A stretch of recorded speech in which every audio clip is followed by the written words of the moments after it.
Khabir Southwick, and I'm an Ayurvedic practitioner, a master herbalist, and I practice here in my herbal clinic right around the corner. And you're welcome to contact me if you need any help about any of your health conditions.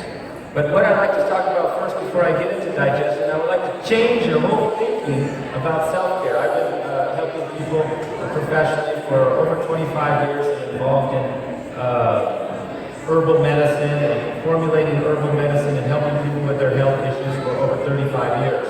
So I want to just touch upon a few of the common misunderstandings that we have about taking care of our health and treating ourselves. I think the people coming here today, they're interested in wellness, they're interested in health care, and they want to not go to Obamacare, they want self-care, where they can understand their own health issues and understand what it takes to improve your own health. So what is the most common misunderstanding that I hear, or we can even say mistake, that people have when it comes to treating their own health?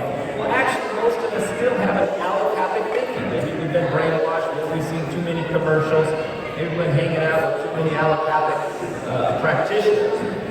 But in fact, natural health care is holistic. Let me give you an example. Say you have, people call me all the time and they say, what herb do I take for a headache? Well, that question is really impossible to answer because you've got the wrong question. The question is, what do I take for my headache? The right question is, what causes a headache? What causes a headache? Oh, boy, we got a smart guy up here. Must have been here a lot of times. What is the cause of the headache? And there could be 100 causes to your headache. So when you're thinking, what herb do I need for my hypothyroid? What herb do I need for my high blood pressure? What herb do I need to help me with my blood sugar? This isn't the correct thinking. The thinking is, what is causing my high blood pressure? What has caused my dysfunction in my endocrine system?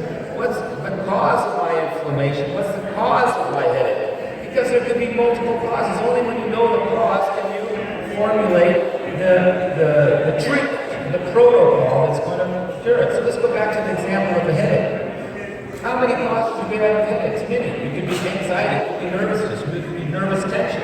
So then you want to give herbs and treatments that are nerve sedatives, help the person sleep, help the person relax. Someone comes to me and I determine that their cause is their own anxiety and their nervousness and their overly stimulated nervous system. Then I take them off the coffee, put them on the nerve lines, and put them to sleep at night with using herbs and changing their diet. And then their headache goes away. But I never gave them anything for the headache. You can also have a headache that's created from high blood pressure, heat, irritability, anger, your face gets red, your ears get red, you get hot temper. Well, instead of giving him just a willow bark or something like this, which would be the correct answer if I was forced to pick what herb to pick for a headache, I would choose one herb and that would be white willow bark, which is what they made aspirin from. But even that would be a limited solution because just white willow bark by itself wouldn't give you a good treatment. It would really be better to be combined with other herbs, anti-inflammatory herbs like meadowsweet, passion flower, St. John's wort, and other pain-relieving herbs like hoogaloo or devil's floss. You would combine it. So really, there's no such thing as one herb for the health condition. It doesn't exist. I have 400 or 500 herbs in my clinic, and I never give one herb. I always make a formula based on that individual. So back to the headache. If the person has a headache because of their irritability, their high blood pressure, then I give them an herb to lower the heat, lower the inflammation, lower the blood pressure, the headache goes away. Another person could have a headache because they have congestion and blockages in the respiratory tract, blockages in the whole upper half of their body, so their brain isn't even getting enough oxygen. And without this oxygen, they get a headache. So I give them herbs that clear it. Give them hot water with tea and black pepper in it, a little lemon. Drink that in the morning. This will clear the respiratory system. Give them hot water with honey all through the day. This will clear the nasal passages, open up the channels, as we say in Ayurveda, and then the headache goes away. So you don't think, what do I take for my health problem? You need to think, what is the cause of my health problem? Because most of our issues that we're concerned about are just symptoms. And if you just think, what do I need to take for my high blood pressure, then you're thinking the same as allopathic thinking. You're not thinking of your whole person and what the cause is. And that's the second flaw, is that we're each very different. In Ayurveda, we know we have Vata, Pitta, Kapha, and that's what we're going to talk about. Vata, Pitta, Kapha, types of digestive problems and the cures. So for me to tell you the cure for a digestive problem, you actually have to know what body type you are. Some people are cold, some people are warm, some people are oily, some people are dry, some people are hot, some people have cold hands, some people are all very different. So I can't just say, oh, take ginger and you're already a hot, sweating person, but you're going through menopause, so they're going to make it worse. So I have to look at the individual despite what this health condition is. It's a very important point. So if we have a person and they're warm and they're hot, then I can't give them heating and warm foods. If they're a person that's cold and they have poor circulation and their hands and feet are cold, then I can give them herbs that will help improve circulation. So the same goes when we talk about taking care of the digestive system. We have to look first at the cause. What's the cause? What's creating this? And try to address that with the diet. Try to address that with the herbs. Second, we have to look at the individual. What is the individual's person? Are they predominantly Vata? Are they predominantly Pitta? Are they predominantly Kapha? Are they warm, hot, cold, dry, heavy, light? All those factors go into my head, and then I can still throw in a few herbs just to help them with the symptoms. So if I were to make a herbal formula for somebody with a headache, I would first make it to try to get rid of the cause. Maybe they're nervous and anxious, so I put in nervine herbs, passion flower, jatamatsi, chamomile to help them relax.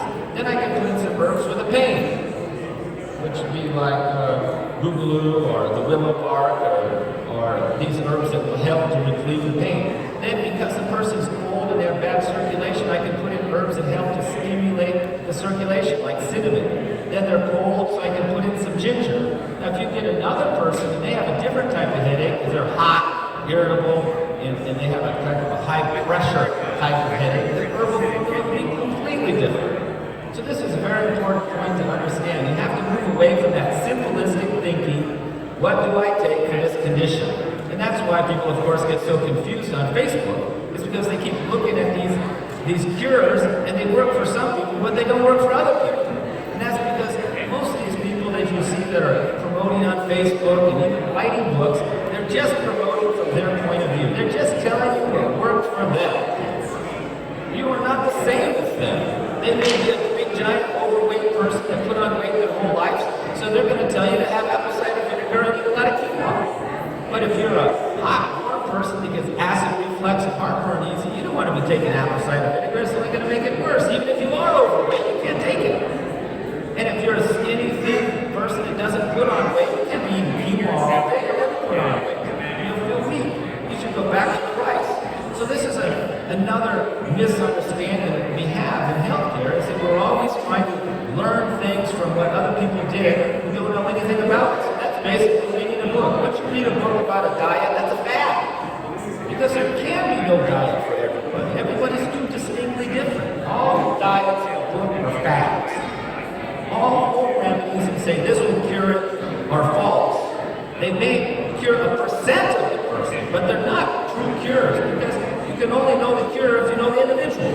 That's holistic thinking. We're all supposed to be holistic, but sometimes we forget to be holistic and we just look for the quick, easy cure, just like a pill, just have that same type of allopathic thinking. So I hope we get past that. And then other thing that people always ask me about is things like, is coffee good? Is milk good? Is wheat good? So what's the answer? What am I going to say? If you ask me those questions, what do you think the answer is?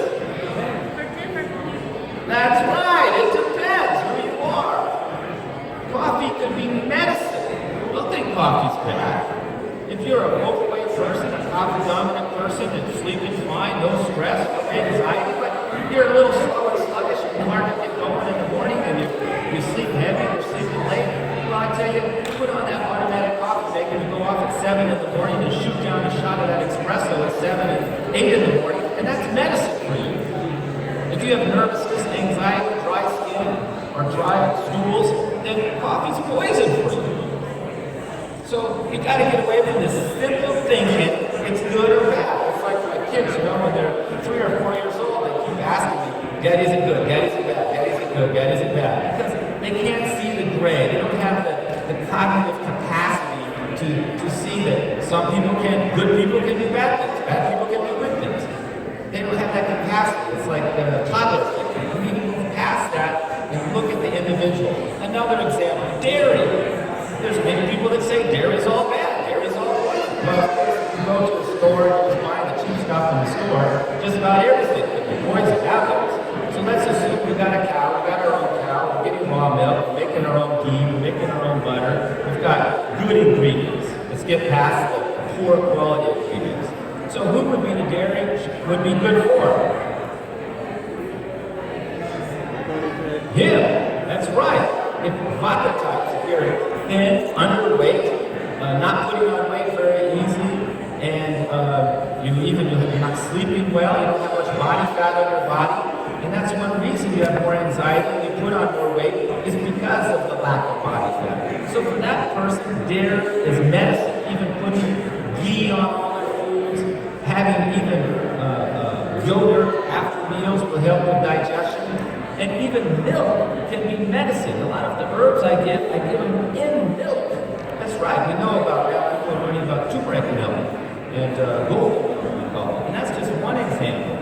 So a person who has heartburn and acid reflux, they do very good with raw milk, particularly the cream right across the top. It just puts out that acidity, it coats the stomach lining, and blocks the acids from coming out. So milk is poison for some people. If you're overweight, congested, and have nasal blockage, then milk and dairy is not suitable for you. You're clogged. It's going to clog you more. But if you're skinny, thin, underweight, vata, or you're hot, acidic, pitta, it's medicine for you. So everything can be perceived under this viewpoint, not a simplistic view of it's good or bad. You'll be eliminating something else in 10 years from now. So you got to be very careful not to follow diets from other people, diets that are promoted from books, diets that somebody else has worked for them. You can say, hey, it may be fine for you, but I'm not you. Wheat's another good example. If you're a pitta person has a lot of muscle. Body temperature, strong digestive system. They can eat anything. They're eating 3 meals a day. They're athletic people. They're people lifting weights. They're people surfing at 4 or 5 in the morning out there in freezing cold water and loving it. That's a pitta person. Well, guess what? They've got the digestion and the acidity to digest wheat, no problem. They have no problem. If you don't have problems, don't worry about it. But if you're a kapha type of person who puts on weight easy, then this heavy glutinous grain is going to slow down your digestive system, constipate you, and put weight on you. So, and those are the people, of course, who are propagating and promoting this type of gluten-free diet. And you don't even have to be gluten-free unless you're celiac. So you don't even have to go that radical. You should never go extreme with your diet. You should never eliminate all dairy. You should just take it down to just some butter in little small amounts, even if it's not suitable for your body type. You should never eliminate all grains, all this, I don't have carbs again. Oh my God, I can't believe it. These carbs are the comfort food. Once you take the carbs out, even if you're overweight and try to eliminate all grains and just eat, only meat and vegetables now, for example, this paleo diet, another dangerous fat that's going around and will be gone soon as more research comes about the health problems that result from it. But I see the health problems all the time because people are coming to me. Once you eliminate the carbs, then your anxiety goes up, your nervousness goes up. People trying to lose weight do it suddenly can't sleep at night because you're not eating any of these grains that are full of B vitamins and comfort food that's calming you down. So don't go extreme. Of course, too much of one thing isn't good, but just completely eliminating it is can be even worse. There's also, no more fruit. All food is bad. All food is sweet. Oh my God. Okay, we know some people like Steve Jobs was doing juicing too much. Juicing and it damages pancreas and things like this. But anything extreme can bother organ systems in your body. You don't want to eliminate a whole category of food, like grains or fruit or vegetables. Also with this raw, raw food is hard to digest. If you're a warm person with a strong digestive system, the same type of person that does good on meat, they do good on salads, they do good on heavy foods because they have this strong digestion. They have to consume something. So they do good with nut butters, raw vegetables, and things like this. So all the raw food advocates are generally of that body type because it's good for them. So they're telling everybody else to do the same thing. But if you're